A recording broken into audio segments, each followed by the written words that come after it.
We need to fight Trump's tariffs with counter tariffs of our own that cause maximum damage in the United States. কানাডার ৪৫তম জাতীয় নির্বাচনের জয়লাভ করেছে প্রধানমন্ত্রী mark কার্নির দল লিবারেল পার্টি।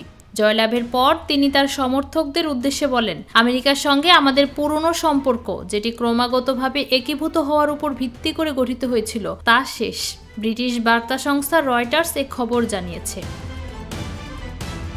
তবে তিনি ট্রাম্পের সঙ্গে শুল্ক নিয়ে আলোচনার জন্য যে সংখ্যাগরিষ্ঠ সরকার চেয়েছিলেন তা অর্জন করতে পারেননি। মার্কিন নেতৃত্বাধীন উন্মুক্ত বৈশ্বিক বাণিজ্য ব্যবস্থা, যেটির উপর দ্বিতীয় বিশ্বযুদ্ধের পর থেকে কানাডা নির্ভর করে এসেছে, যেটি নিখুঁত না হলেও আমাদের বহু দশক ধরে সমৃদ্ধি এনে দিয়েছে, এখন সেটিও শেষ।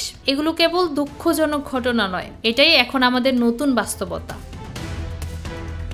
কার্নি জানান, সামনের মাসগুলো হবে কঠিন এবং এর জন্য ত্যাগ স্বীকার করতে হবে। ওয়াশিংটনের পদক্ষেপের প্রতিক্রিয়ায় কানাডাও পাল্টা শুল্ক আরোপ করবে, যা যুক্তরাষ্ট্রের উপর সর্বোচ্চ প্রভাব ফেলবে বলেও কার্নি হুঁশিয়ারি দিয়েছেন। ট্রাম্প বুধবার জানান, তিনি যুক্তরাষ্ট্রে গাড়ি ও গাড়ির যন্ত্রাংশ আমদানিতে 25% শুল্ক আরোপ করতে যাচ্ছেন। বলেছেন এটি স্থায়ী। লিবারেল পার্টির নেতা কার্নি বলেন, 1965 সালে স্বাক্ষরিত কানাডা মার্কিন অটোমোটিভ প্রোডাক্ট এগ্রিমেন্ট তার জীবনে দেখা সবচেয়ে গুরুত্বপূর্ণ চুক্তি।